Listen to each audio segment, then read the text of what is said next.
আসসালামু আলাইকুম। শুভেচ্ছা আমন্ত্রণ আমাদের ইউটিউব চ্যানেল জেড টিভিতে। দর্শকদের বাংলাদেশে ঘটে যাওয়া সমসাময়িক বিষয়গুলো নিয়ে আমরা আমাদের এই চ্যানেলে কথা বলে থাকি। এবং আজকের বিষয় হচ্ছে বাংলাদেশের অস্থিরতা, আর এই অস্থিরতার পিছনে কারা? রাজধানী সহ সারা দেশে স্বৈরাচারের দোসররা যে অস্থিরতা তৈরি করেছে সে বিষয়কে সবাইকে সতর্ক থাকার আহ্বান জানিয়েছেন বিএনপির ভারপ্রাপ্ত চেয়ারম্যান জনাব তারেক রহমান। দেশের সাম্প্রতিক দাঙ্গা সৃষ্টিতে ফাঁদে ষড়যন্ত্রকারী ভারত এবং পতিত সরকারের দোসররা যে ইন্ধন দিচ্ছে বলে মনে করছে বিশ্লেষকরা।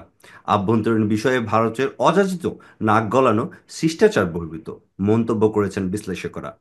অন্তর্বর্তী সরকার কি আসলেই কঠোর হওয়া উচিত, এই ইস্যু নিয়ে আজকে আমাদের এখানে কথা বলবেন আমাদের সম্মানিত জিল্লুর রহমান জিল্লু। উনি সাবেক 3বার সাধারণ সম্পাদক, যুক্তরাষ্ট্র বিএনপি, সাবেক আহ্বায়ক, স্বাধীনতা সুবর্ণ জয়ন্তী উদযাপক কমিটি, যুক্তরাষ্ট্র বিএনপি, সদস্য, জাতীয় নির্বাহী কমিটি বিএনপি। স্বাগত আপনাকে। আসসালামু আলাইকুম, থ্যাংক ইউ। আমাদের সাথে আরো আছেন জনাব সৌরভ এইচ খান, নিউ ইংল্যান্ড বিএনপির প্রতিষ্ঠাতা, সিনিয়র সহসভাপতি, বস্টন ওয়ান রিয়েলিটি অ্যান্ড ম্যানেজমেন্টের প্রতিষ্ঠাতা ও সভাপতি। এবং উনার আরো একটি পরিচয় রয়েছে, উনি হচ্ছে আমাদের জেড টিভির সম্মানিত প্রতিষ্ঠাতা চেয়ারম্যান। আমাদের সাথে আরো উপস্থিত রয়েছেন মাহবুব রহমান। তিনি বস্টন ফাইন্যান্সে পড়াশোনা করেছেন এবং উনি আমাদের বস্টনের বিনিয়োগের জন্য বিখ্যাত স্টেট স্ট্রিটে উনি কর্মরত রয়েছেন লাস্ট 18 ইয়ার্স। মাহবুব ভাইকে স্বাগতম। জি, জি, আসসালামু আলাইকুম Fardin. Pleasure to be here. আর সম্মানিত সব গেস্টদেরকে আসসালামু আলাইকুম। ওয়ালাইকুম সালাম। আমাদের সাথে আরো উপস্থিত রয়েছেন জনাব অ্যাটর্নি মোহাম্মদ ওয়াহিদুল ইসলাম। ওয়াহিদুল ইসলাম উনি হার্ভার্ড ল স্কুল থেকে এলএলএম মাস্টার্স করেছেন আন্তর্জাতিক ইসলামিক বিশ্ববিদ্যালয় মালয়েশিয়া থেকে। মাহমুদুল ইসলাম ওয়াহিদ নামেই বেশি পরিচিত। তিনি মার্কিন যুক্তরাষ্ট্রের ডালাস টেক্সাসে অবস্থিত একজন দক্ষ অ্যাটর্নি। কাতারের ইনভেস্টমেন্ট অথরিটি, যেটাকে আমরা কিউই নামে পরিচিত, উনি ওখানে পরামর্শদাতা হিসেবে কাজ করছেন। এছাড়াও জিল মানি কর্পোরেশনে উনি কাউন্সিলর হিসেবে কর্মরত রয়েছেন। আহ, জনাব জিল্লুর রহমান জিল্লু, আপনার কাছে আমরা জানতে চাই, একটি ছোট রাষ্ট্র ফিলিস্তিন, তারও কিন্তু অনেক বন্ধু রয়েছে। আমরা যখন দেখলাম ইউক্রেনের উপর হামলা করেছে পররাষ্ট্র রাশিয়া, তখনও কিন্তু সে তার বন্ধুকে খুঁজে পেয়েছে। আমরা সবসময় আমাদের প্রতিটা দলকেই বলতে শুনি যে প্রতিবেশীর সাথে বন্ধুত্ব বা ভিন্ন রাষ্ট্রের সাথে বন্ধুত্ব, কারোর সাথে শত্রুতা নয়। তাহলে তো অবশ্যই আমাদের বাংলাদেশ আয়তনে ছোট হলেও জনসংখ্যায় কিন্তু বিশাল একটি দেশ। তাহলে আমাদের বাংলাদেশেরও কিন্তু অনেক মিত্র রাষ্ট্র বা বন্ধু রাষ্ট্র থাকার কথা। তো যেহেতু ভারত বা ইন্ডিয়া আমাদের দেশের উপরে এইভাবে অন্যায় করছে, তাহলে কেন আমরা আমাদের মিত্র রাষ্ট্র বা বন্ধু রাষ্ট্র বা বন্ধু দেশ দ্বারা ভারতের প্রতি কোনো চাপ সৃষ্টি করতে পারছি না? ধন্যবাদ। আমার আগে যিনি বলেছিলেন তিনি বিস্তারিত বলেছেন, সুন্দর বলেছেন। আর আমি শুধু অ্যাড করবো এই কথার উপরে, বিষয়গুলো এরকম যে বর্তমান যে সরকার, এই সরকার, অন্যরাও বলেছেন, এই সরকার কিন্তু তাদের এই রাষ্ট্র পরিচালনার অভিজ্ঞতা প্রধান উপদেষ্টা থেকে শুরু করে অন্যান্য উপদেষ্টার কারোরই নেই। সবাই এই প্রথমবারের মতো রাষ্ট্র পরিচালনা করছেন। তার মধ্যে আবার ছাত্র প্রতিনিধি রয়েছেন যাদের অভিজ্ঞতা দিক থেকে তারা আর অনেক পেছনে।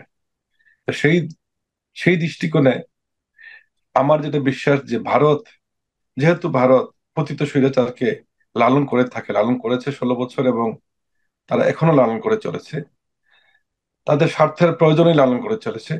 তো তারা তাদের অভিজ্ঞতার আলোকে তারা চায় যে এই অনভিজ্ঞ সরকার যতদিন থাকবে, এর মধ্যেই তাদের প্রতি বিপ্লব তারা বিভিন্ন বিশৃঙ্খলার মধ্য দিয়ে আদায় করে নিতে চায়। সেই কাজটি তারা করছে বিভিন্নভাবে। আমরা দেখছি, বিভিন্ন গন্ডগোল দেখছি আমরা, আমি দেখেছি যে আহ অজপাড়াগাঁয়ে মসজিদের মধ্যে আগুন ধরিয়ে দেওয়া হয়েছে রাতের অন্ধকারে। কে ধরালো? তো এটা উস্কানিমূলক বিষয়, যাতে কোনো মাদ্রাসার ছাত্ররা হয়তো সেন্টিমেন্টাল হয়ে যে হিন্দুদের মন্দিরে আগুন ধরিয়ে দিবে, তারা চায় এটা। তো এভাবে তারা পরিকল্পিতভাবে তারা কাজগুলা করছে, কারণ তারা জানে বর্তমান সরকার আহ রাজনৈতিক কোনো অভিজ্ঞতা নেই, শুধু রাষ্ট্র পরিচালনার অভিজ্ঞতা নেই, এবং অনেক সমন্বয়হীনতা রয়েছে সেখানে। এটা একটা বিষয়। তো পাশাপাশি আমি আগেও বলেছি যে পতিত স্বৈরাচারের অনেক এলিমেন্টস, শুধু বাংলাদেশের প্রশাসনে যে রয়ে গেছে তা নয়, সেনাবাহিনীতে রয়েছে, পুলিশে রয়ে গেছে এখনো। পাশাপাশি বিভিন্ন দেশের রাষ্ট্রদূতগুলো বা দূতাবাসগুলোতে কিন্তু এই এলিমেন্টস গুলো এখনো রয়ে গেছে। এই অনভিজ্ঞ বিপ্লবের পরবর্তী অনভিজ্ঞ সরকারের সেই সামর্থ্য আসলে নেই যে অতি এই 3 মাসের মধ্যে সবকিছু চেঞ্জ করে ফেলার মতো তাদের ক্যাপাসিটি নেই, এটা স্বাভাবিক। তো সেই যার জন্য সেই এলিমেন্টস গুলা, আপনি যেটা বলছিলেন যে কেন আমাদের পররাষ্ট্র মানে বিভিন্ন দূতাবাস যারা রয়েছে বা রাষ্ট্রদূত যারা রয়েছে তারা কেন বাংলাদেশের পক্ষে তারা বিভিন্ন জায়গায় জায়গায় সোচ্চার মানে হচ্ছেন না, যারা এই বন্ধু বিষয়টা। রাষ্ট্র যারা রয়েছে তারা কেন চাপ সৃষ্টি করছে না? আচ্ছা, দ্বিতীয়ত লোকে হ্যাঁ, এই জন্য এটা একটা এলিমেন্টস যে আমাদের অনেক পতিত স্বৈরাচারের অনেক এলিমেন্টস রয়ে গেছে বিভিন্ন দূতাবাসে, যার জন্য দূতাবাস গুলো ওভাবে ফাংশন করছে না যেভাবে করা উচিত, সেটা হচ্ছে না। দ্বিতীয়ত হলো গিয়া বর্তমান বিশ্বে যে মানে সংকটগুলো রয়েছে, যে সংকটগুলো এবং ফিলিস্তিনের বিষয়, ইউক্রেনের বিষয়, এগুলো একটা মাল্টি ন্যাশনাল প্রবলেম। অনেক রাঘব বোয়ালরা, বিশ্বের রাঘব বোয়ালরা তাদের স্বার্থ ইনভলভ সেখানে, যার জন্য সেগুলো অন্য বিষয়। আর ফিলিস্তিনের বিষয়টার মধ্যে একটু ধর্মীয় বিষয় ইনভলভ, যার জন্য আহ ফিলিস্তিনের অসংখ্য বন্ধু রয়েছেন, বিশেষ করে মুসলিম রাষ্ট্র, অমুসলিম রাষ্ট্র যারা অনেকেই রয়েছেন, নর্থ আমেরিকা, সাউথ আমেরিকা অনেকেই রয়েছেন।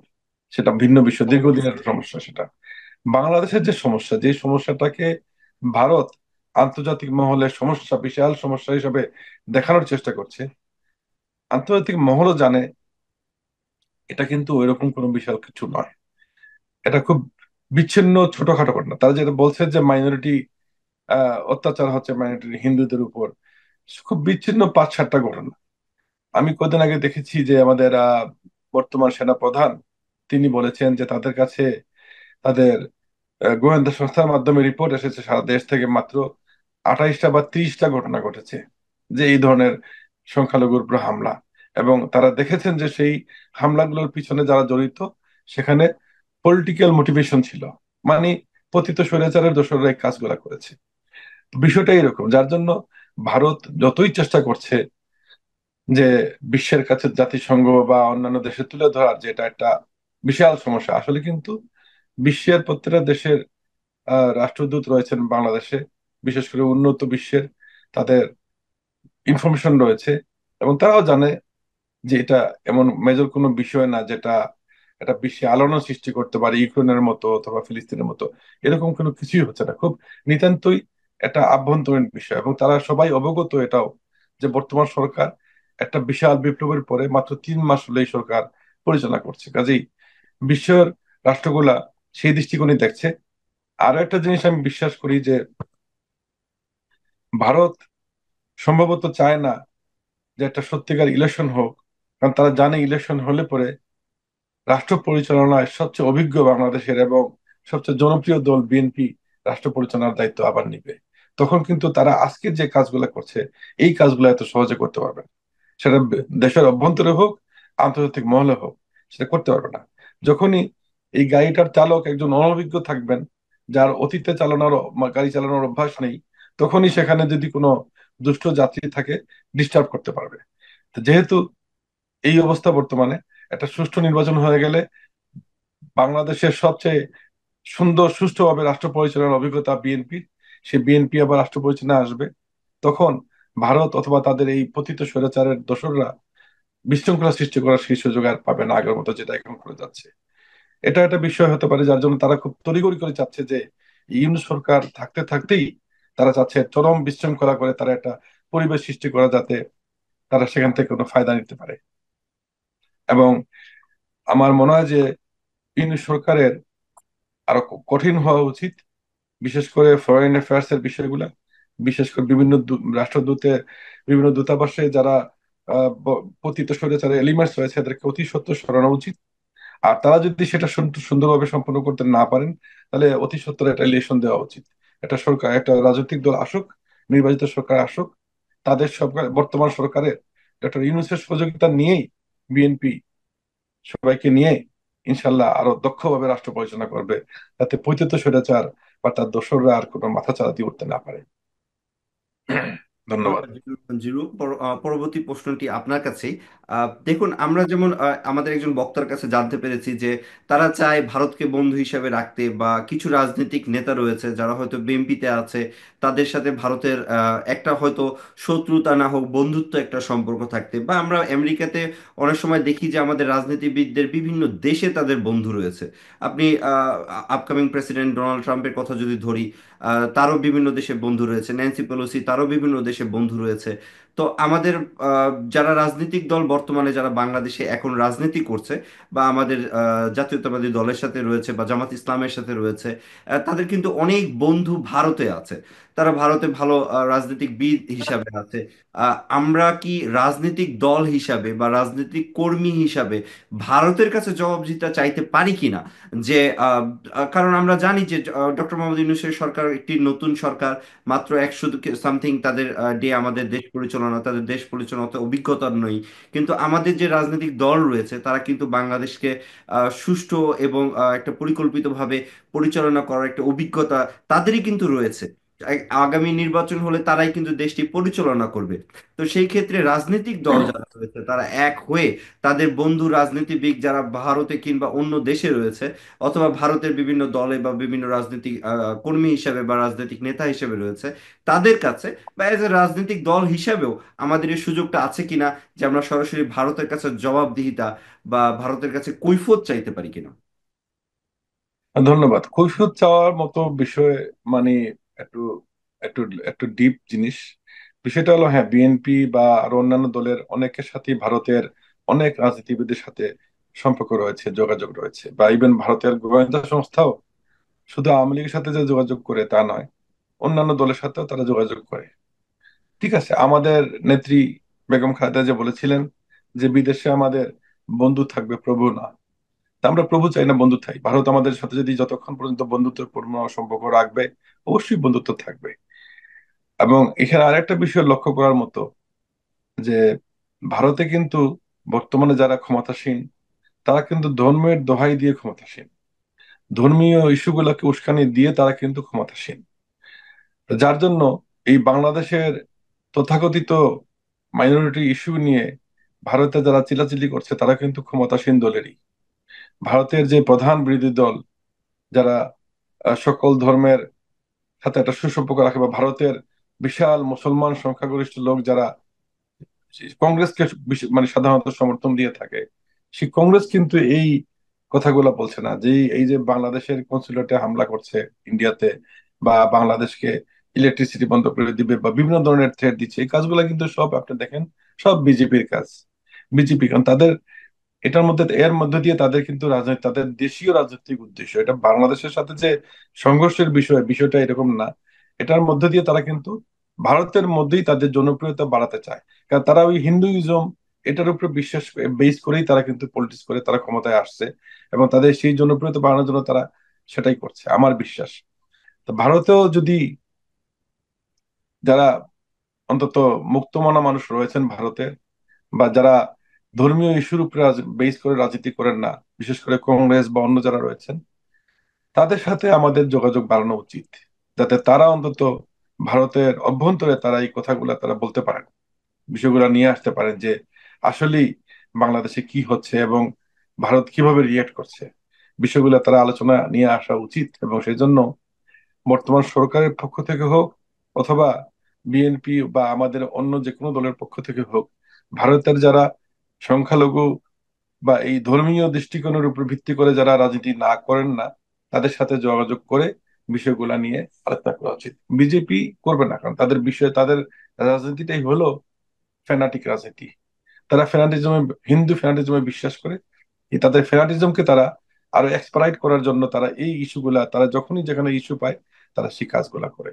তো কাজেই আমার মনে হয় যে হ্যাঁ, এটা যোগাযোগ করা উচিত বিভিন্নভাবে ভারতের, যেখানে যোগাযোগ করলে কাজ হবে, কিছুটা হলেও জনমত সৃষ্টি হবে ভারতে, সেই বিষয়টা করা উচিত।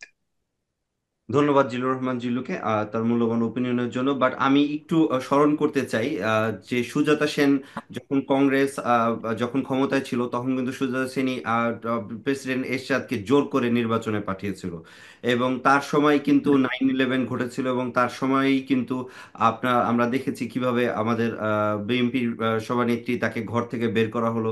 এবং আমরা তখন দেখেছি বিডিআর বিদ্রোহ কিভাবে হলো। এগুলো কিন্তু কংগ্রেসের সময়ই হয়েছে। এবং কংগ্রেস যেভাবে আপনার চেষ্টা করেছিল আর্মিকে দিয়ে বাংলাদেশের সেনাবাহিনীকে দিয়ে ইউজ করে বিডিআর বিদ্রোহ সংগঠনের মাধ্যমে যেভাবে আর্মি হেল্প করেছিল আওয়ামী লীগকে তার ক্ষমতায় আসার জন্য, আবার এই আর্মিকেই আবার এই কংগ্রেস বিডিআর বিদ্রোহের মাধ্যমে একেবারে পা ভেঙে দেওয়ার মতো অবস্থা করেছে। আসলে কংগ্রেস বলেন আর বিজেপি বলেন, আমরা যেটা দেখেছি যে ভারতের অবস্থান সবসময় বাংলাদেশ বিরোধী, বাংলাদেশের স্বাধীনতা বিরোধী, বাংলাদেশের সার্বভৌমত্ব বিরোধী। বাংলাদেশকে তারা কখনোই একটি স্বাধীন সার্বভৌম দেশ হিসাবে স্বীকার করতে চান না। এবং তার প্রমাণস্বরূপ আমরা দেখলাম আজকে তৃণমূল কংগ্রেসের নেত্রী, উনি সংসদে সরাসরি বিজেপিকে উল্টা দোষারোপ করতেছে। উনি তৃণমূল কংগ্রেস মমতা ব্যানার্জি উনি নিজে বলছেন যে কেন এখনো ইউনাইটেড নেশনের, জাতিসংঘের শান্তি বাহিনী বাংলাদেশে আসতেছে না, কেন বিজেপি সরকার জাতিসংঘকে চিঠি পাঠাচ্ছে না। আমরা দেখলাম তৃণমূল কংগ্রেস আজকে কিভাবে তাদের মানে ওপিনিয়নটা, তাদের মতবাদটা, তাদের মনোভাবটা কিভাবে জানালো। সো আমাদের আসলে জনগণ হিসাবে, জাতি হিসাবে, রাজনৈতিক দল হিসাবে আমার মনে হয় আমাদের এক থাকা উচিত। এবং সেভাবে এক হয়ে আমাদের প্রত্যেকের অবস্থান থেকে আমাদের আমাদের যে আমাদের যে আবেদন, আমাদের যে প্রাপ্য, সেই জিনিসটা চাওয়ার ব্যাপারে সুস্পষ্ট থাকা উচিত। মাহবুবুল ভাইয়ের কাছে, জনাব মাহবুবুল ভাইয়ের স্যারের কাছে আমার এই মুহূর্তে প্রশ্ন। আহ, বর্তমানে বর্তমান যে প্রশাসন, পুলিশ, সেনাবাহিনী, এখন সেনাবাহিনীকেও আপনার ম্যাজিস্ট্রেসি পাওয়ার দেওয়া হয়েছে। 2 মাস ছিল, 2 মাস পরে আবার নতুন করে 2 মাস দেওয়া হয়েছে। তারা কেন এই পরিস্থিতি সামাল দিতে পারছে না? কেন দ্রব্যমূল্যের ঊর্ধ্বগতি, কেন স্টুডেন্টদের মধ্যে এখনো মারামারি, কেন গার্মেন্টস শ্রমিকরা, আওয়ামী লীগের লোকেরা গার্মেন্টস শ্রমিকের ছদ্মবেশে, কিংবা আনসারের ছদ্মবেশে, কিংবা বিভিন্ন ওয়েতে বাংলাদেশের শান্তি শৃঙ্খলা নষ্ট করছে, বিশেষ করে ঢাকা মহানগরী তে প্রতিনিয়ত কোনো না কোনো একটা অঘটন তারা ঘটাচ্ছে এবং পরিস্থিতিকে বেসামাল করার জন্য তাদের সর্বাত্মক প্রচেষ্টা করছে। তাহলে সেই ক্ষেত্রে পুলিশ এবং সেনাবাহিনী যৌথভাবেও পরিস্থিতি সামলাতে পারছে না কেন? জনাব মাহমুদুর রহমান, আপনার কাছে এই বিষয়টা জানতে চাচ্ছি। আচ্ছা, পুলিশ কেন করতে পারছে না এটা তো বিতর্কের ঊর্ধ্বে, কারণ পুলিশ তো পোষ্য একটা বাহিনী ছিল। এত পলিটিসাইজ কখনো স্বাধীনতার পরে পুলিশ বাহিনীকে আমরা কখনোই দেখিনি। আমরা স্বৈরশাসন, 90-এর স্বৈরশাসন দেখেছি। তো প্রশ্নটা ছিল যে কেন সেনাবাহিনী ট্যাকেল দিয়ে উঠতে পারছে না। তার আগে আমি একটু কথা বলি। ডক্টর মোহাম্মদ ইউনূসের অ্যাডমিনিস্ট্রেশন কিছুটা ফ্যাটিক দেখাচ্ছে, কিছুটা উইকনেস দেখাচ্ছে, কিছুটা পরিপক্কতা নেই সেটাও দেখাচ্ছে। কমেন্টস করতে অসুবিধা নেই, কিন্তু তাদের কিছু ভালো গুণও আছে। কিন্তু ব্যাপারটা হচ্ছে যে অ্যাডমিনিস্ট্রেশনের যে লেয়ার গুলাতে, ব্যুরোক্রেসিতে তারা আওয়ামী লীগ এবং ছাত্র লীগ সাজিয়ে রেখেছে, তাদের মধ্যে এখনো তো অনেক এলিমেন্ট সিম্পাথাইজ টু আওয়ামী লীগ, এবং দেশপ্রেমের থেকেও তারা দলটাকে কাল্ট হিসেবে মনে করে। তো সেখান থেকে আমি দেখেছি বেশ কিছু জায়গায় অ্যামালগামেশন করেছেন ওনারা, ডিসি চেঞ্জ করেছেন, ওনারা সেক্রেটারি লেভেলে চেঞ্জ করেছেন, এডিসি ডিসি সব জায়গাতেই ওনারা মোটামুটি একটা অ্যামালগামেশন প্রসেসে গিয়েছেন। তারপরেও যেহেতু এত ডিপ রুটেড এস্টাবলিশমেন্ট, তাদেরকে আপরুট করতে সময় লাগবে। সুতরাং ওই দিক থেকে তারা উইক। আর সেনাবাহিনীর ব্যাপারটা আমি একটু আম, অন্যভাবে দেখি। সেনাবাহিনীর মধ্যে আমি মোটামুটি দেখছি যে প্রতিদিনই কিছু না কিছু ইন্টারনাল ডোমেস্টিক বিপ্লবের আভাস পাই। কিছু জিওসির কথা শুনি, ওনারা প্রতিবাদ করছেন, কেউ বলছেন না দেশের ইউনিট সরকারের সাথে থাকবেন জুনিয়র র্যাঙ্কিং অফিসাররা। তাদের নিজেদের মধ্যেও কিছুটা টাসেল আজ চলছে। চলাটাই স্বাভাবিক, কারণ 16 বছরে সেনাবাহিনীর মধ্যে অনেক অরাজকতা, তাদের মধ্যেও অনেক ইনডিসিপ্লিন কাজ হয়েছে, আয়নাঘর থেকে শুরু করে অনেক কিছু। তো সেনাবাহিনীর ব্যাপারে আমার একটা আহ, ভয় কাজ করে এই কারণে যে যে দুইটা সেন্সিটিভ ইস্যু নিয়ে মাঝখানে গভর্নমেন্টকে একটু ব্যাকফুটে থাকতে দেখা গেছে, সেটা হচ্ছে চুপ্পু, আর একটা হচ্ছে সেনাবাহিনী। তবে সেনাবাহিনী এই পর্যন্ত আমার দৃষ্টিতে ওয়াকার নেতৃত্বে, আমি ওয়াকারকে 50% দিব। উনি নাকি অনেক কিছুতে সৈনিকের মতন কাজ করেছেন, আবার কিছু কিছু জায়গায় উনি ম্যাজিস্ট্রেটের পাওয়ার এবং ওনার যেসব গোয়েন্দা বাহিনী আছে সেই সব জায়গাতে উনি ওনার সুইটেবিলিটিটাও প্রাধান্য দিচ্ছেন। এখন এই সুইটেবিলিটির মধ্যে কেউ যদি ম্যানিপুলেট করে করতে চায় ইন্ডিয়া, উইচ ইজ ন্যাচারাল, ইন্ডিয়ার তো এখনো প্রচুর এজেন্ট এবং পেরোলের লোকজন আছে, তো তারা তো নিশ্চয়ই একটা রেজিস্ট্যান্স ক্রিয়েট করবেই আর্মির থেকে। তো সেই দিক থেকে আমি মনে করি যে আর্মি একটু কশাস হওয়া উচিত। আর সেকেন্ড অফ অল, কিছু মিছিল, কিছু ছাত্ররা এই দাবি দেওয়া, এই এই জিনিসটা আমাকে একটু আম, ভয়ের কারণ হয়ে দাঁড়াচ্ছে। কারণ you cannot run a parallel government. ওই গণজাগরণ মঞ্চের সময় আমরা দেখেছি যে অনেকে টাউট করতে, যে ইমরান এইচ সরকারের মাধ্যমে এই প্রজন্মের কাছে জয় বাংলা পৌঁছায় দেওয়া গেছে। কিছুদিন পরে দেখলাম ইমরান এইচ সরকার শাহবাগ থেকে অর্ডার দিচ্ছে না, আর সচিবালয়তে সেটা ম্যান্ডেট হিসেবে যাচ্ছিল। এগুলা ঠিক না। এবং এই আমি মনে করি সেনাবাহিনী এবং ইউনূস সরকারের এইসব এলিমেন্টকে একটু ম্যাচিওরলি এবং firmly, if it is needed firmness, be firmness. তাদের এত ম্যান্ডেট, ইউনূস সরকারের ম্যান্ডেটের কাছে অন্য কোনো সরকারের এরকম ম্যান্ডেট হতেই পারে না। আমি তো মনে করি তাদের they should run the whole 9 years, যেভাবে হোক এটাকে কন্টেনমেন্ট করুক। আর সেনাবাহিনীর ব্যাপারে আমি যেটা বলছি যে যদি কোনোভাবে ইনফিলট্রেশন কিংবা কোনো ম্যানিপুলেশন এক্সপোজার হয়, যেটা হওয়াটা স্বাভাবিক, এই এই হেজিমনি প্রোটেক্ট করার জন্য তারা মরিয়া হয়ে আছে। আমি বলছি তারা মরিয়া হয়ে আছে। They lost everything. তাদের ট্রানজিট থেকে শুরু করে তাদের স্ট্র্যাটেজিক জিওপলিটিক্যাল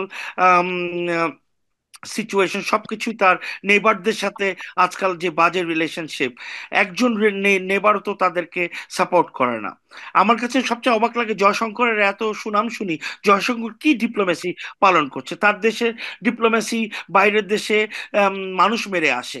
তার দেশের ডিপ্লোমেসি আমাদের দেশে পাপেট সরকার রাখে। তার ডিপ্লোমেসি আমার দেশে পপুলারিজমকে দমিয়ে সেকুলারিজম কার্ড খেলে আম, আম, আম, একটা স্বৈরাচার গভর্নমেন্টকে রাখে। আর তাদের দেশে পপুলারিজমের দোহাই দিয়ে সেকুলারিজম, একটা সেকুলার নন সেকুলার একটা দলকে পলিটিক্যাল পার্টিতে নিয়ে আসছে just because of they are popular. হুম। যাই হোক, এগুলোর উপর ঊর্ধ্বে থাকতে হবে সেনাবাহিনীকে।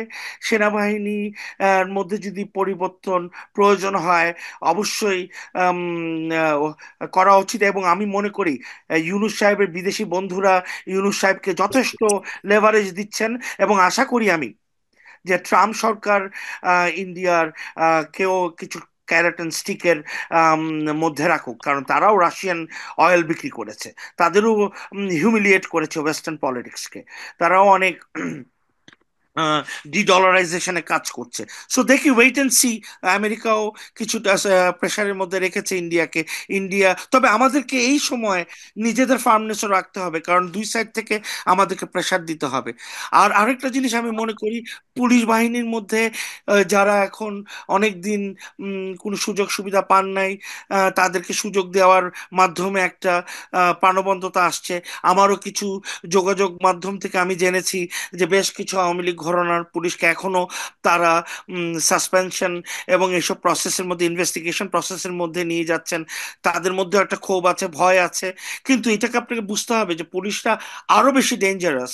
তারা আওয়ামী লীগের সাথে, আওয়ামী লীগেরই গুন্ডা পান্ডা, এগুলো এইচটিএম এর তৈরি করা গ্যাং। সো এদের ব্যাপারে সজাগ থাকতে হবে। এবং আমি মনে করি সুপ্রিম কোর্টকে একটা ভালো পদক্ষেপ এবং মনোযোগ দিয়ে দেশের আইন শৃঙ্খলার ব্যাপারটা, দরকার হলে আসিফ নজরুলের সাথে সে চ্যালেঞ্জ করবে সরকার পক্ষ হয়ে যদি চায়। আর লাস্টলি আমি মনে করি যে উম, এটা একটা ইন্টারিম গভর্নমেন্টের ফরমেশনে আছে, not a caretaker government formation. Theory বলে যে ইন্টারিম গভর্নমেন্ট উইক হয়ে গেলে বা তারা যদি ছেড়ে দেয়, martial law is the only way. তো সেই ক্ষেত্রে মার্শাল লতে আমি মনে করি ভারতীয় manipulation versus American pressure on traditional pressure on our army, কোনটা জিতে সেটা দেখা যাক। আমি মনে করি doctor Mohammad Yunus is capable, তাকে একটু সুযোগ দেওয়া উচিত, আমাদেরকে দল গোছানো উচিত, আমাদেরকে স্ট্র্যাটেজিক পার্টনারশিপ করা উচিত, আমাদের ভোটের অঙ্কে আগায় যাওয়া উচিত। এবং আমার দৃঢ় বিশ্বাস তারেক জিয়া অবশ্যই আমাদের দলের এবং সোশ্যাল যেসব ইস্যুগুলো আছে এখন মানুষের কাছে তুলে ধরবেন। এবং আমি মনে করি ইলেকশনটা আম, যত আহ, ভালোভাবে গুছিয়ে করা যায়, একটু লেট হোক, আমার পার্সোনাল দৃষ্টিকোণ থেকে খারাপ না। কারণ এখন এই সরকারের যেই ক্লিন আপ মেজার্স, যেসব পরিষ্কার করছে, আইনের চেঞ্জ আনছে, বিচার ব্যবস্থার মধ্যে বিচারের সম্মুখীন করা, এইসব গুরু দায়িত্ব একটু লাইনের মধ্যে আনতে পারলে আমি মনে করি জনগণের সিম্পিথিটা বিএনপির উপরেই যাবে। আম, কারণ এই বাফার জোনটায় caretaker government should play a very critical role. বরং দেশ দেশ এবং জনগণ হিসেবে আমরা আদায় করে নিব ডক্টর মোহাম্মদ ইউনূসের থেকে, এটাও আমি আশা করি। ধন্যবাদ মুসাবি। I believe I explain my thought. ধন্যবাদ মাহবুবুর রহমানকে। আমি তার সাথে সহমত পোষণ করি। সত্যি কিন্তু ভারত কিন্তু ইউক্রেন রাশিয়া থেকে তেল নিয়ে রাশিয়াকে যথেষ্ট সহায়তা করেছে। তার বিষয়গুলোকে মানে তার যেহেতু তখন রাশিয়ার যে রিভোল সেটা বন্ধ ছিল, তখন ভারতই তাকে সেই সকল বিষয়ে সহায়তা করেছে। ইভেন ইরান যেখানে আমেরিকার নিষেধাজ্ঞায় রয়েছে, সেখানে ইরান দেখা গেছে যে আপনার ভারত তখন ইরানকে তাদের পোর্ট নির্মাণে সহায়তা করেছে। একইভাবে আপনার প্রতিটা ক্ষেত্রেই আমরা জিনিসটা দেখেছি, যে কিভাবে ভারত আপনার আমেরিকার বিরোধিতা করেও সেই কাজগুলো করেছে। জনাব মাহমুদুর রহমান, দ্বিতীয় প্রশ্নটাও আপনার কাছে, পরবর্তী প্রশ্নটা আইন শৃঙ্খলা নিয়ন্ত্রণে সরকারের যে কৌশল নিয়েছে সেই কৌশলে কোনো ঘাটতি রয়েছে কিনা। যেমন আপনার বিষয়টা এরকম আর কি, যে যেমন আমরা যখন দেখলাম ট্রাফিকে যখন নিয়ন্ত্রণ রাখতে পারছিল না সরকার, তখন স্টুডেন্টদেরকে দিয়ে আপনার ট্রাফিকদের বিষয়টা নিয়ন্ত্রণে রাখার প্রচেষ্টা করেছিল।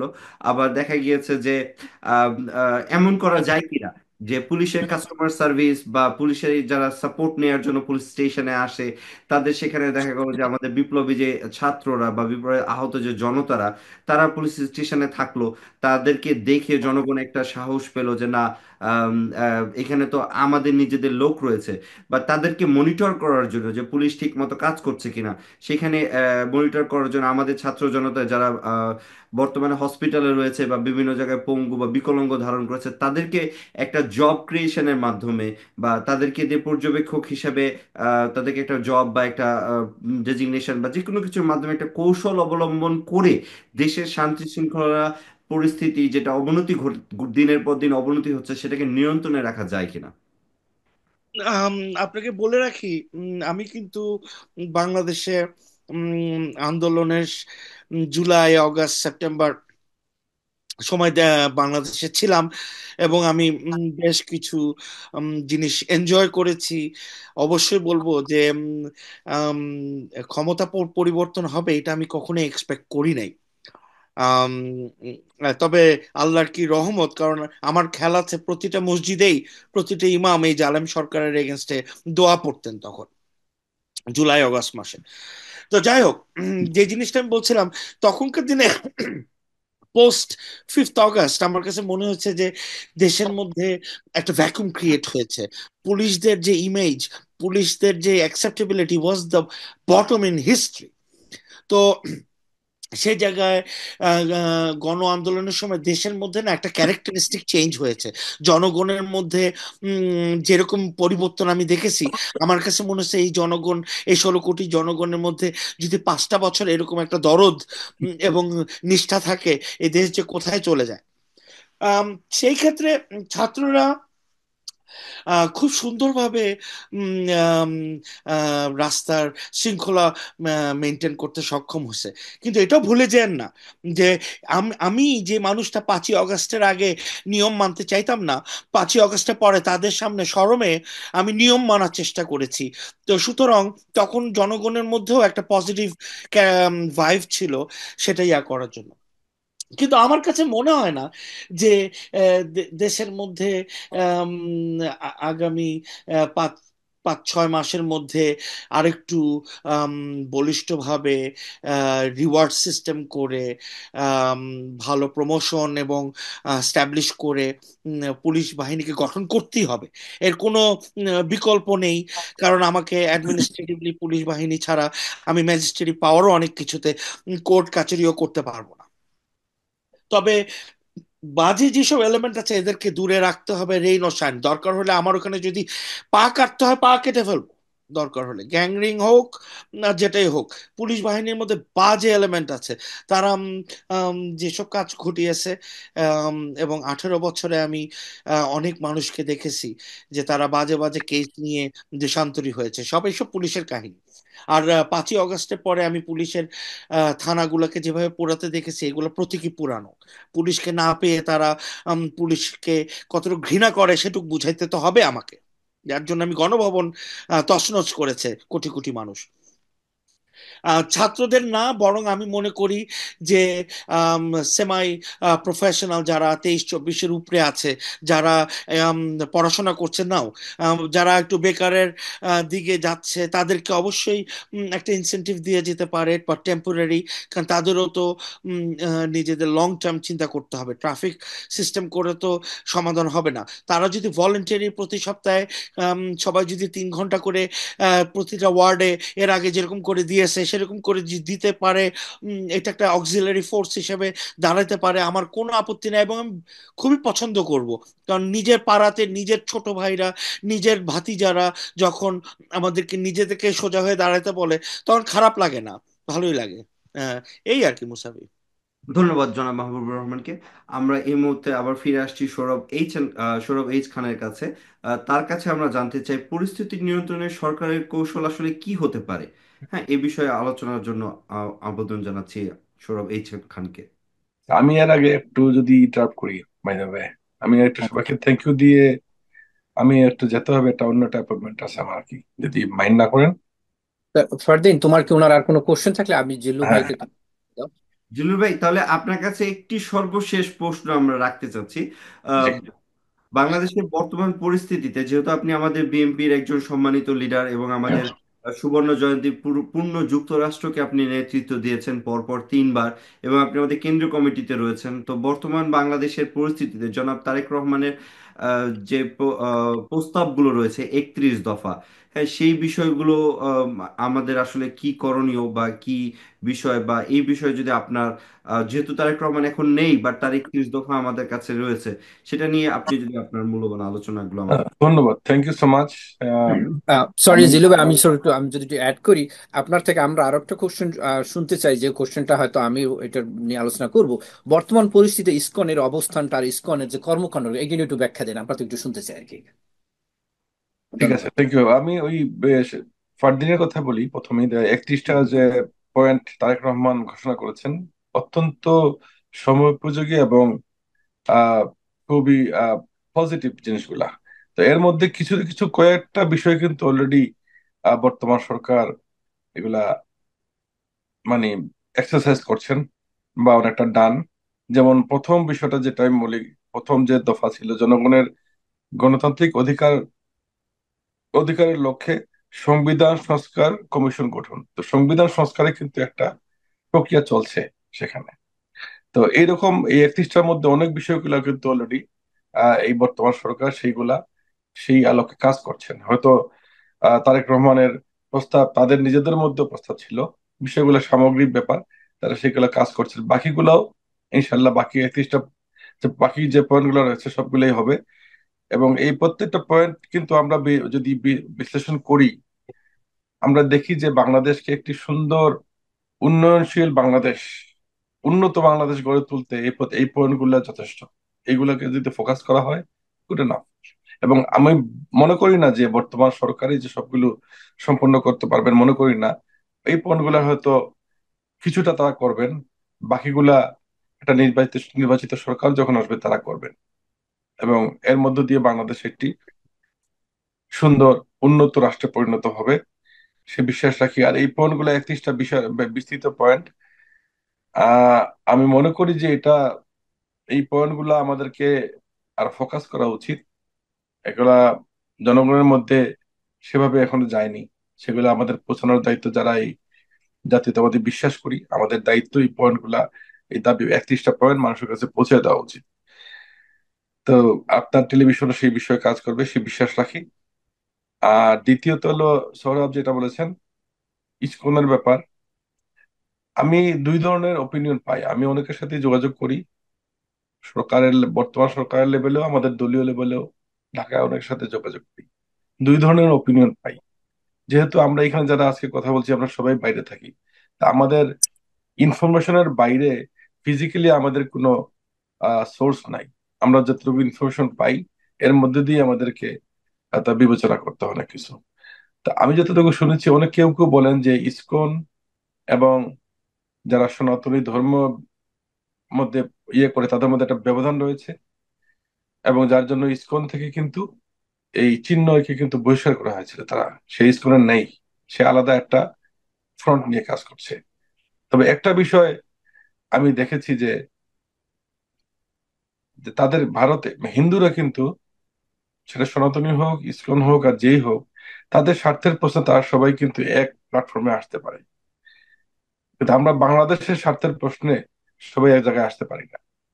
তা আমার মনে হয় বিষয়টা বর্তমান সরকার বিবেচনা করে দেখবেন। গোয়েন্দার অনেক ইনফরমেশন রয়েছে, রিপোর্ট রয়েছে, সবকিছু মিলিয়ে যদি তারা মনে করেন যে ইসকন একটা সন্ত্রাসী সংগঠন, তো অবশ্যই বন্ধ করে দিবেন। আর যদি মনে করেন না শুধু এটা ধর্মীয় সংগঠন, তাবলিগ জামাতের মতো হিন্দুদের একটা ধর্মীয় সংগঠন, সেখানে কিছু ব্যাড এলিমেন্টস রয়েছে, তো ব্যাড এলিমেন্টস কে বিচারের আওতায় নিয়ে আসবেন, সংগঠনকে আর বন্ধ করবেন না। তো বিষয়টা আমি এভাবেই ব্যাখ্যা করব। কারণ আমাদের দল, আমাদের নেতা শহীদ রাষ্ট্রপতি জিয়া রহমান সবসময় সকল ধর্মের স্বাধীনতা বিশ্বাসী। আমাদের জননেতা জনাব তারেক রহমান সাহেব, তার এই 31টা পয়েন্টের মধ্যে এটা রয়েছে একটা পয়েন্ট, যে সকল ধর্মের সমান অধিকার এবং পূর্ণ স্বাধীনতা বজায় রাখতে হবে। তো সেই জন্য আমরা বিশ্বাস করি যদি ইসকন কোন সন্ত্রাসী তৎপরতায় তাদের সম্পৃক্ততা না থাকে, তাহলে যেই কথাগুলো উঠেছে ইসকনকে নিষিদ্ধ করার, আমি মনে করি সেটা আহ সমস্যাকে আরো প্রকট করে তুলবে, আননেসেসারি। সেই জন্য যদি তারা সন্ত্রাসের সাথে সম্পৃক্ত নাই থাকে, তাহলে তাদেরকে তাদের ধর্মীয় কাজ করতে দেওয়া উচিত। কিন্তু তাদের মধ্যে কোনো এলিমেন্ট যদি রাষ্ট্রবিরোধী সরকার বিরোধী কাজ করে থাকে, দেশ বিরোধী কাজ করে থাকে, অবশ্যই বিচার হবে, তাদেরকে বিচার করা উচিতই। এবং চিন্ময় অনেক কথাবার্তা উস্কানিমূলক, আর মুক্তি কে দাবি করলো সেটা বিষয় বিবেচনা, সে যে অপরাধ করেছে তার বিচার হওয়া উচিত। আমি বিশ্বাস করি খুব স্ট্রংলি সরকারের এই বিচারটা করা উচিত। এর মধ্য দিয়ে বাকি যারা রয়েছে, চিহ্নের পিছনে যারা রয়েছে, যারা চিহ্নকে আজকে ছেড়ে দিলে দুদিন পর তারাও একইভাবে আরো শক্তভাবে নেগেটিভ কথা, রাষ্ট্রবিরোধী কথা বলবে। তো চিহ্নকে একটা যথাযথ শাস্তি দিলে বাকিরা কিন্তু আর এভাবে দাঁড়াতে সাহস করবে না। ধন্যবাদ। ধন্যবাদ জিলুর রহমান জিলুকে তার মূল্যবান বক্তব্যের জন্য এবং আজকে আমাদেরকে তার মূল্যবান সময় দেওয়ার জন্য। তো আমরা অবশ্যই তাকে আবার আমাদের প্রোগ্রামে পেলে আমরা অবশ্যই খুশি হব।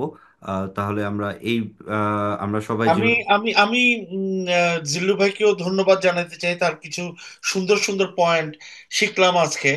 আর জিল্লু ভাইকে আমি একটা পয়েন্ট অ্যাড করে বলতে চাই যে জি। তারেক জিয়ার 31টা দফার জিনিসটা ডক্টর মোহাম্মদ ইউনূসরা পড়ে দেখুক, ফলো করার অনেক স্কোপ আছে, সেটা তো জি। ইমপ্লিমেন্টেশন করার সুযোগই আছে, তাই না? আমার আমার আমার মনে হয় দে নোজ ইট, তারা জানেন, এবং তারা অনেক বেশ কয়েকটা পয়েন্ট অলরেডি ইমপ্লিমেন্টেড।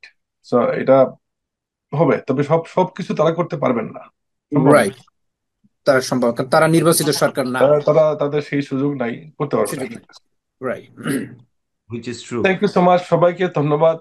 ধন্যবাদ। ধন্যবাদ রাজীবকে জিলু ভাই। ধন্যবাদ, সৌরভকে ধন্যবাদ, ধন্যবাদ। এবং জিল্লু ভাইকে ইনশাল্লাহ আবার ধন্যবাদ। সবার সাথে দেখা হবে। ইনশাআল্লাহ। Thank you so much. Thank you so much. Attorney Wahidul Islam, জনাব আপনার কাছে আমার প্রশ্ন। অলরেডি নতুন সরকার 100 দিন ক্ষমতায় হয়ে গেছে। 3-4 মাস কি আসলে যথেষ্ট নয় একটি সরকারের আইন শৃঙ্খলা পরিস্থিতি সামাল দেওয়ার জন্য?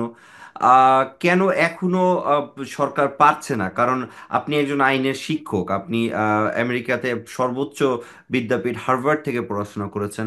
একটি আইন, যেখানে একটি প্রতিষ্ঠিত দেশ, যেখানে একটি প্রশাসন রয়েছে, যেখানে আইন প্রয়োগকারী সংস্থা একাধিক সংস্থা রয়েছে, এত বিশাল বাহিনী থাকার পরও, যেখানে সেনাবাহিনী প্রধান থেকে শুরু করে বিজিপি থেকে শুরু করে বাংলাদেশ পুলিশ থেকে শুরু করে এতগুলো বাহিনী ডক্টর মোহাম্মদ ইউনূস সরকারের রয়েছে, তারপরও কেন উনি এই 3-4 মাসেও আইন শৃঙ্খলা পরিস্থিতিতে নিয়ন্ত্রণে আনতে পারছেন না?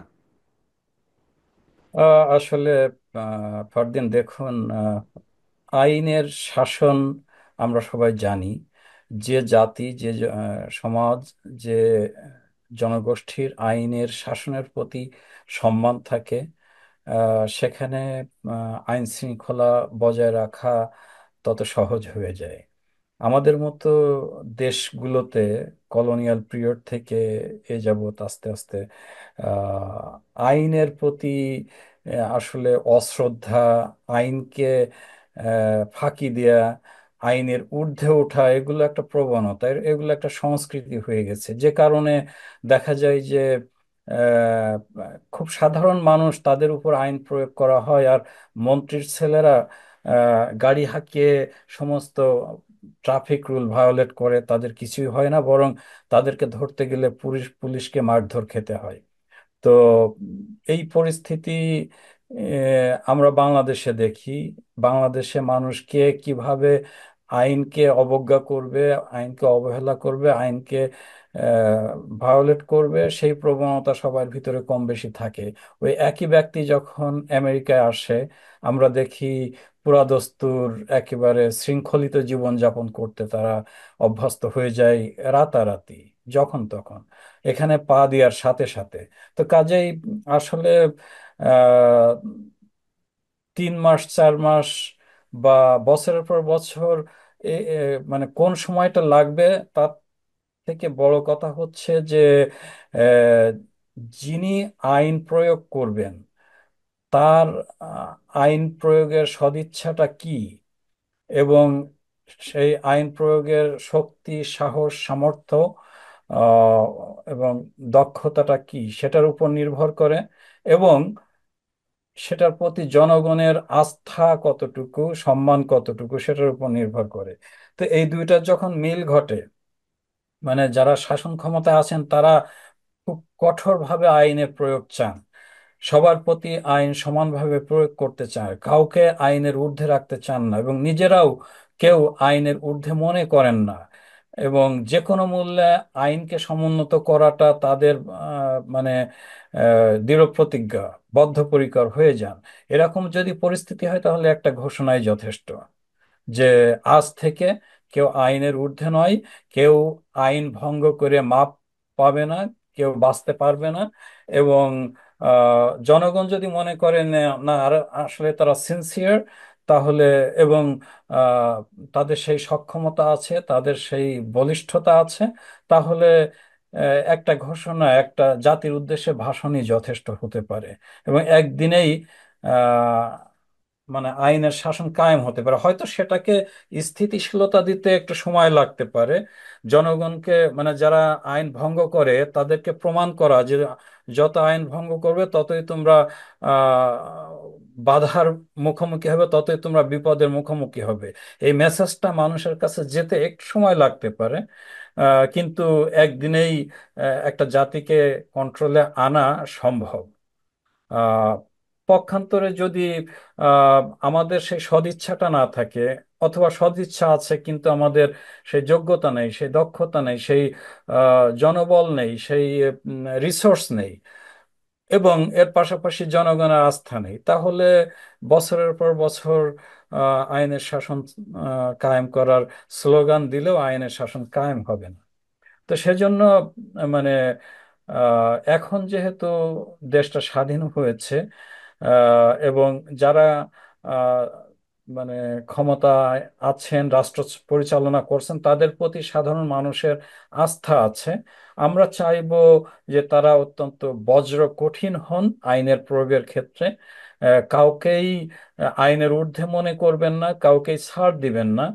এই এই মেন্টালিটি ইয়ে করে, এবং যারা এ যাবৎ অপরাধ করেছেন তাদের অপরাধের বিচার শুরু করে দেন, এবং বর্তমান যারা অপরাধ করতে যাবে তাদেরকে সাথে সাথে ওখানেই হস্তক্ষেপ করে সেখানেই তাদের অপরাধ প্রবণতা বন্ধ করে দেন। তাহলে দেখা যাবে অতি দ্রুত বাংলাদেশের আইন আইন শৃঙ্খলা পরিস্থিতির উন্নতি হবে এবং আইনের শাসন কায়েম হবে। আমরা আমরা যে স্বাধীনতাটা এনেছি, যে মুক্তিটা পেয়েছি এই 24 সালে, সেটার আলোকে দেশের আপামর জনসাধারণের অন্য বেশি কিছু চাহিদা নেই। এটাই চাই আমরা, যে দেশে আইন শৃঙ্খলা সমুন্নত হোক, মানুষ শান্তিতে নিরাপত্তার সাথে জীবনযাপন করুক। আগে যেমন একটা ভীতিকর পরিস্থিতি ছিল যে ছেলেকে ক্যাম্পাসে পাঠালাম, এই ছেলে আবার জীবিত ফিরবে না, লাশ ফিরবে নাকি লাশ পাবো না, আহ, ওই জিনিসটা থেকে মানুষ মুক্তি চায়। এবং সেটার জন্যই আমাদের এই স্বাধীনতা, আমাদের এই আশা আকাঙ্ক্ষা যখন পূরণ হবে, তখনই আমাদের এই যে স্বাধীনতা, ছাত্র জনতা, সাধারণ জনগণের যে রক্তদান, তাদের যে ত্যাগ, এবং ফ্যাসিবাদী শক্তির যে চরম মানে সন্ত্রাস এবং ভ্রুকুচি যে দেখিয়েছে, সেটার সার্থকতা, আর মানে সেটার এগেনস্টে সাধারণ জনতা, ছাত্র জনতা যে বলিষ্ঠ ভূমিকা, যে সাহসিকতা দেখিয়ে স্বাধীনতা ছিনিয়ে এনেছে, সেটা অর্থবহ হবে। তা আশা করি পরিস্থিতি ভালোর দিকে যাবে, আমরা সেটা আশা রাখতে চাই। এবং সরকারের প্রতি জনগণের আস্থা আছে, আমরা জনগণও ঐক্যবদ্ধ। সে কারণে আমরা দেখি যে ছাত্র জনতা বা সাধারণ পাবলিক অনেক সময় রাস্তাঘাটে ট্রাফিক কন্ট্রোলের দায়িত্ব নিচ্ছে। তার মানে আমরা সবাই সহযোগিতা করতে প্রস্তুত আছি দেশটাকে শান্তি শৃঙ্খলার আওতায় দ্রুত আহ, ফিরিয়ে আনার জন্য। তো যেহেতু থিওরি অনুযায়ী একদিনেই সম্ভব, সেহেতু আমরা সরকারের কাছে চাইব যত তাড়াতাড়ি সম্ভব তারা যেন দেশে শান্তি শৃঙ্খলা ফিরিয়ে এনে দেশে গণতন্ত্রের অগ্রযাত্রা যাত্রাকে সমুন্নত করুন, দেশে মানবাধিকারকে সমুন্নত করুন, মানুষের নিত্যনৈমিত্তিক চাহিদা পূরণের সার্বিক সহযোগিতা করুন, এবং জনগণকে তারা সাথে নিয়ে দেশটাকে আরো উন্নতি, অগ্রগতি এবং সমৃদ্ধির পথে এগিয়ে নিয়ে যান।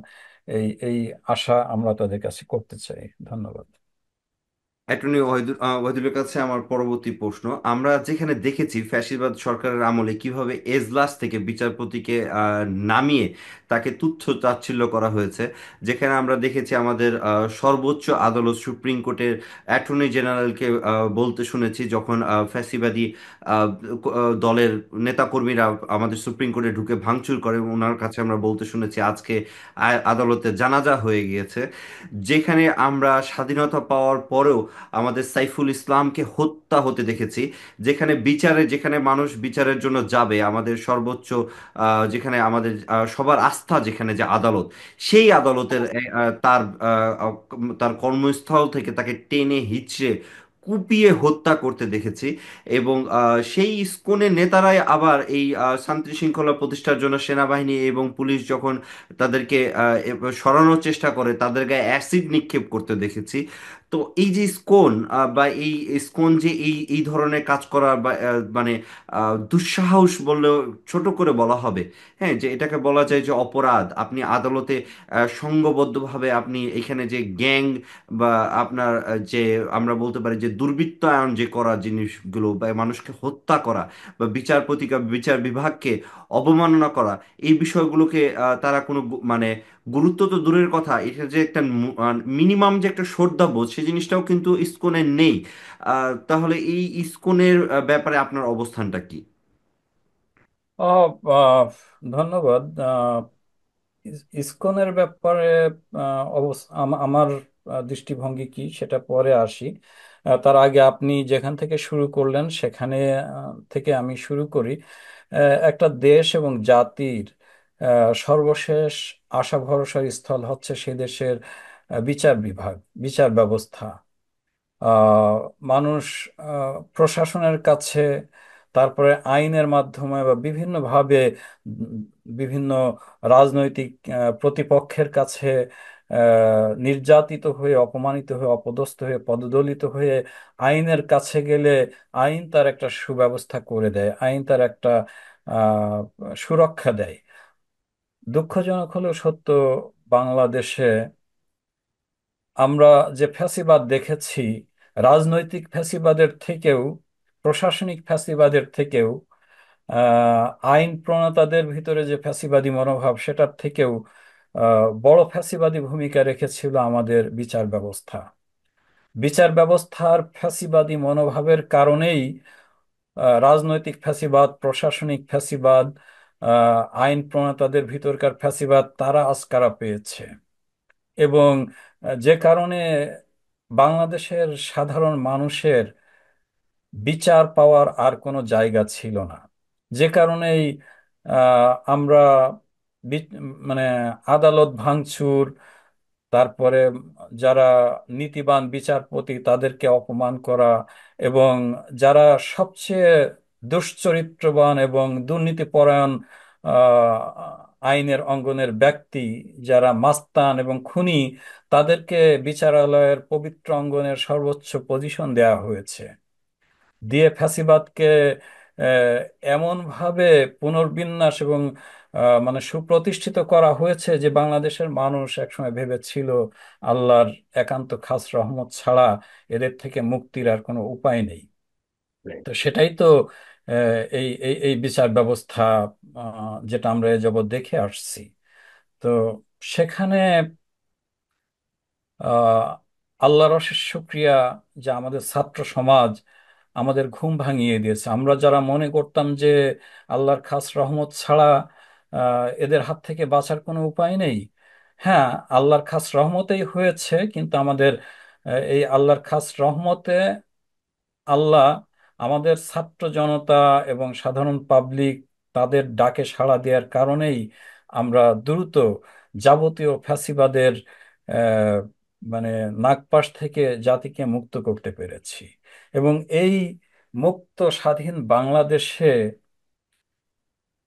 স্বাধীনতার পক্ষের, মুক্তির পক্ষের, বিজয়ের পক্ষের, গণ অভ্যুত্থানের পক্ষের একজন আইনজীবী দিবালোকে প্রকাশ্যে সবার সামনে এভাবে একটা ধর্মীয় ফ্যাসিবাদী গোষ্ঠীর হাতে কুপিয়ে কুপিয়ে তাকে নিহত করা হবে, এটা আমরা কেউ আশা করি না, করতে পারি না।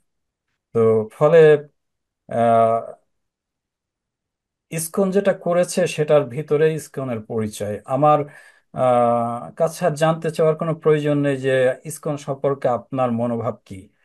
আমার মনোভাব যা, তার আগে ইসকন প্রমাণ করে দিয়েছে যে তারা যে এজেন্ডা নিয়ে বাংলাদেশে কাজ শুরু করেছিল, আপনারা জানেন যে ইসকন একটা আন্তর্জাতিক সংগঠন, এবং তাদের আহ, আহ, যে এজেন্ডা সেটা আসলে ধর্মীয় ফ্যাসিবাদ সৃষ্টি করা।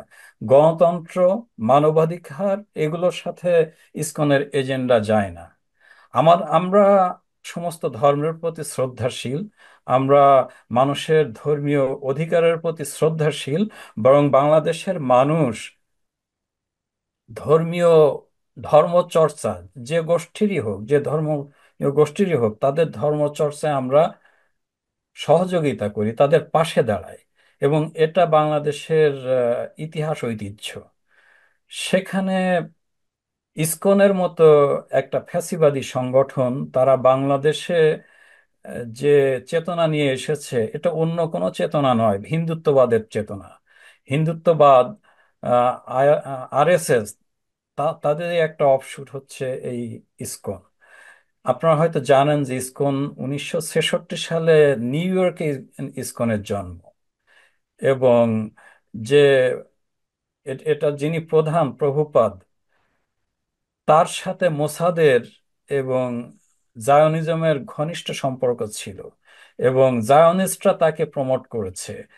আহ জায়নিস্টরা সারা দুনিয়া আজকে নেতৃত্ব দিচ্ছে। সেখানে আমাদের সাবকন্টিনেন্টে, বিশেষ করে বাংলাদেশে, জায়নিস্টদেরকে যাতে নিজেরা সশরীরে না গিয়ে আমাদের রক্ত মাংসের সাথে যাদের মিল আছে, আমাদের আহ, ইতিহাস ঐতিহ্য, আমাদের সংস্কৃতির সাথে, আমাদের জীবনধারার সাথে যাদের মিল আছে, এমন একটা গোষ্ঠীকে তারা অ্যাসাইনমেন্ট দিয়ে পাঠিয়েছে। কাজ কি? যে বাংলাদেশকে অস্থিতিশীল করে তোলা।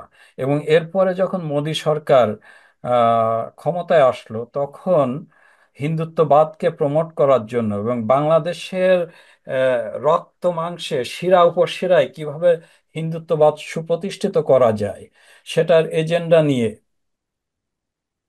ভারতীয় সরকার এবং রয়ের মদদপুষ্ট হয়ে বাংলাদেশে তারা এমন প্রভাব বিস্তার করেছে। হিন্দুদের সংখ্যা যদি বাংলাদেশের জনশক্তি তুলনায় 8% হয়, তাহলে ইসকনের সংখ্যা কত হবে? এই 8%-এর ভিতর থেকে সবাই তো আর ইসকন করে না। তো যারাই করুক, এই খুবই সীমিত সংখ্যক ব্যক্তি বাংলাদেশের পলিটিক্সে ফ্যাসিবাদীদেরকে সুবিধা দিয়ে, ফ্যাসিবাদীদেরকে আহ, ভারতীয় আধিপত্যবাদের পায়ে সালাম দিয়ে তাদের পদলেহন করে ক্ষমতায় থাকার সুযোগ করে দিয়েছে। দিয়ে তারপরে মানে হিন্দুদেরকে প্রশাসনে, হিন্দুদেরকে বাংলাদেশ ব্যাংকে, হিন্দুদেরকে শিক্ষা মন্ত্রণালয়, এভাবে সব জায়গায় এমন ভাবে সেট করেছে। আপনি যদি কোনো অ্যারেস্টিং ম্যাজিস্ট্রেট দেখেন, নাম দেখবেন হিন্দু। আপনি যদি কোনো অ্যারেস্টিং পুলিশ অফিসার দেখবেন, নাম দেখবেন হিন্দু। এত হিন্দু কোত্থেকে আসে? হিন্দুরা তাদের যোগ্যতা এবং আহ, মানে তাদের মেধার বলে বাংলাদেশের যে কোনো জায়গায় পৌঁছে যেতে পারে। তাতে আমাদের দেশের জনগণের কোনো রকম চুলকানি নেই, কোনো রকম আপত্তি নেই, ছিল না।